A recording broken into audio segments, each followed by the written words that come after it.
Assalamualaikum warahmatullahi wabarakatuh. Gimana kabar dulur semua? Semoga dalam keadaan sehat dan dalam lindungan Allah ya lur. Alhamdulillah sekarang saya ada di kantor pemerintahan desa Kali Cupak Lor lur. Di sini saya bersama kepala desa Kali Cupak Lor lur dengan Pak Lurah Fuad Hasim yang kita akan tanya-tanya lur, wawancara. Pak Lurah, gimana kabar hari ini?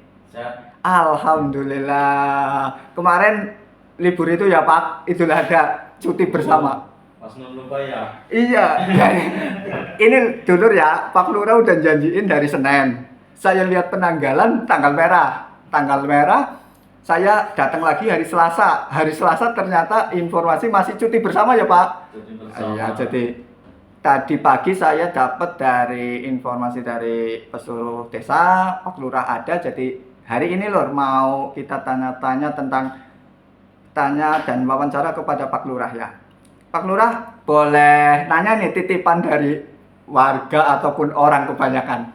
Boleh. Yang Sing penting aja ngeleng-ngeleng. oh siap. Ini sih titipan orang-orang biar mereka tahu penjelasannya Pak. Jadi simpang siur. Yang informasi yang aku dapat dari enak sih Ki Lurah nambah rong tahun.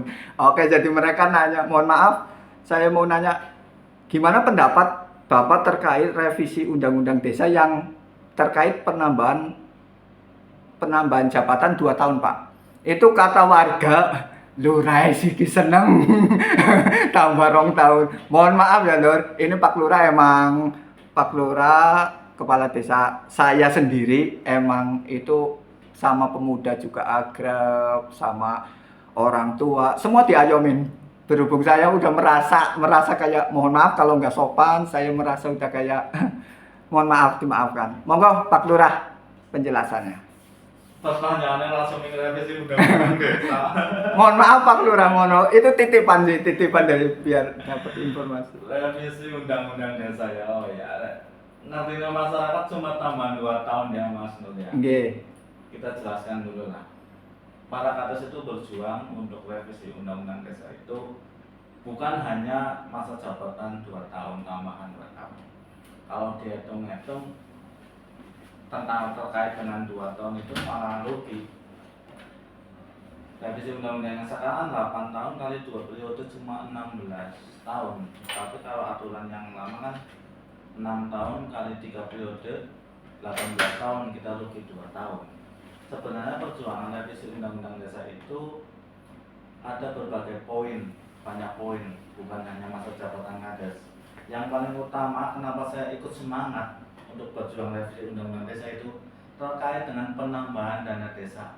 Karena dana desa kita Kali Cupak Lor cuma 690 juta.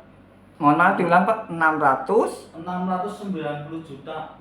Untuk apa itu Pak? Nah, 690 juta itu semua kegiatan dalam 1 tahun. Bukan Kesejahteraan dan lain-lain. Pokoknya 1 tahun itu 690 juta. Orang masyarakat tahunya kan 609. dana desa itu tinggi. Oke. Dana desa tiap desa itu 1 miliar, padahal Nah iya. kita tercatat cuma 690 juta. Kalau kita cuma mengandalkan dana desa jumlahnya segitu, kita tidak bisa membangun fisik banyak, paling cuma 1 titik 2 titik, karena uang tersebut untuk berbagai kegiatan di desa Kali Cupak Lor. Makanya kita selalu mengejar aspirasi baik bantuan dari provinsi, bantuan dari kabupaten, kita kejar juga bantuan dari pusat. Kita mengejar itu karena untuk fisik menggunakan dana desa tidak bisa kita andalkan. Alhamdulillah setiap tahun kita membangun fisik hampir dari 2 kali lipat dana desa. Kita membangun itu jalan, talur, jalan tani, aspal dan sebagainya. Kita bukan dari dana desa, kita mengejar bantuan dari provinsi dan kabupaten. Yang banyak itu provinsi dan kabupaten yang kita Oh kejar. Bapak selain dapat anggaran dana desa, Bapak juga nyari dana lagi? Oh ya, itu wajib semua kepala desa, bukan hanya saya, semua kepala desa itu mencari. Karena kalau untuk mengandalkan dari dana desa tidak bisa membangun fisik. Dan alhamdulillah desa Kali Cupak Lor tiap tahunnya itu ada pembangunan fisik yang di luar dari dana desa hampir 2 kali lipat, bahkan ada tahun kemarin 3 kali lipat dari dana desa. Dana desa kita membangun, dana desa cuma tahun kemarin cuma 670 juta. Tahun sekarang 690 juta, tahun kemarin 670 juta. Yang kita nikmati fisik baik dari Bandan Provinsi, Kabupaten di Desa Kalicupaklo untuk tahun kemarin hampir sampai 2 miliar. Ini kan 3 kali lipat yang kita nikmati. Oh iya, dari 600 ya. Ya, kita kembali ke revisi undang-undang. Ya. Revisi undang-undang desa tersebut, masyarakat tahunya Enak. demo-demo itu tambah. Iya. Sebenarnya yang kita kejar bukan itu, Mas Nur. Oh bukan. Tambah dengan tahun menurut saya itu rugi. Kalau saya malah mending pilihan lagi.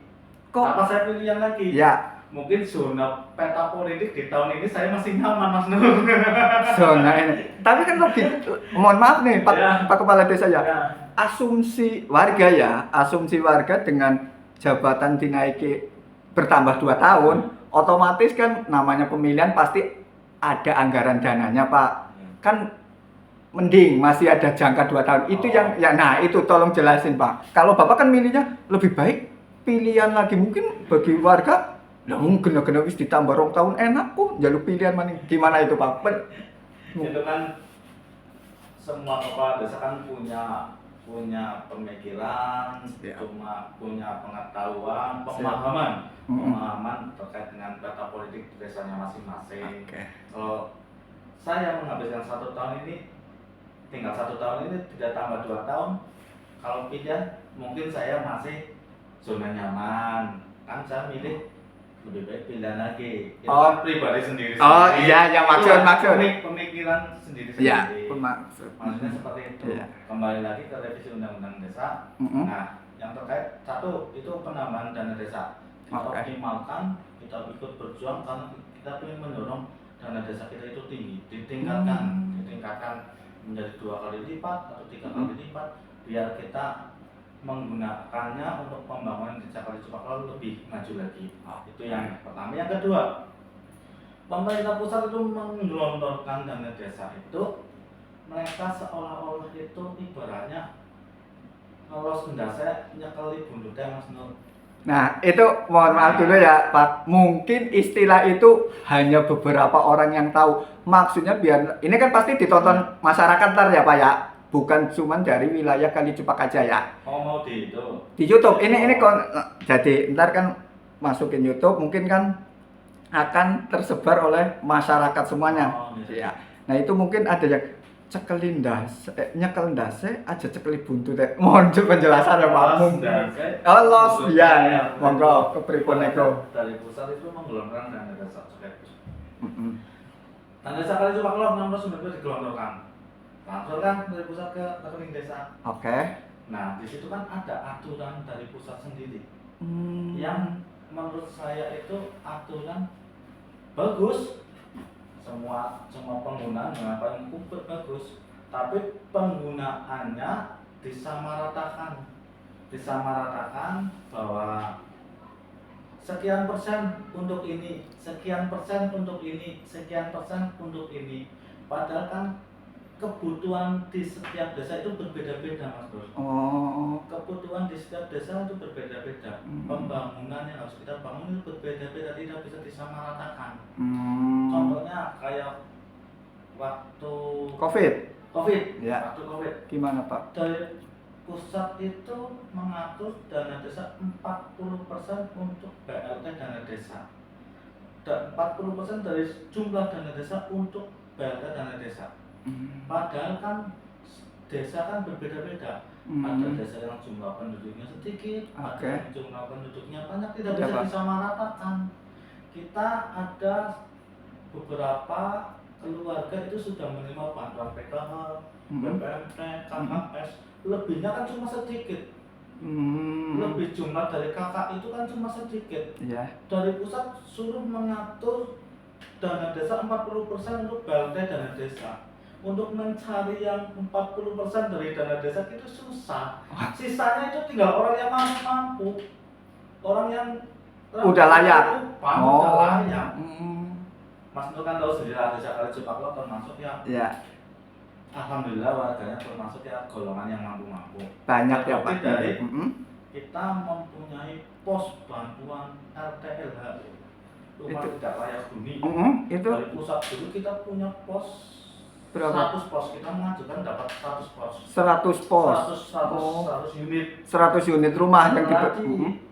ditelusuri, dicek, kita cuma lolos Berapa? 17 rumah. Oh, Karena yang sisanya itu tidak lolos. Karena mereka sudah kelihatan rumah mampu-mampu. Itu satu. mm-mm. Nah, bantuan yang kembali ke bantuan yang tadi 40% Mm-mm. terkait dengan dana desa untuk balik dana desa. Kita mencarinya tidak bisa. Mencari warga untuk disamaratakan 40%. Nanti yang mendapatkan malah orang yang mampu-mampu karena semua sudah tercover oleh KKS, BPMT dan Oh. sebagainya. Jadi boleh dikata tumpuk tindih bantuannya. Tidak boleh, aturan kan tidak boleh. Kalau yang sudah menerima itu tidak boleh dianggarkan di dana desa. Oh. Akhirnya kan kita kan bingung. Mm-mm. Musyawarah itu kita bingung. Mm. Sumbernya musyawarah terkait penerima bantuan BLT dana desa. Nah, 40% dari dana desa harus digelontorkan. Tapi pada pusat kan mesti ngecurang dasar digodok. Oh, Kita Pak. bingung yang di lapangan. Ah. Contoh kecilnya seperti itu. Gitu Mas Nur. Iya. Terus terkait dengan kemarin waktu kita revisi undang-undang desa tersebut, Iya. ada juga tentang terkait dengan dana desa yang kita peroleh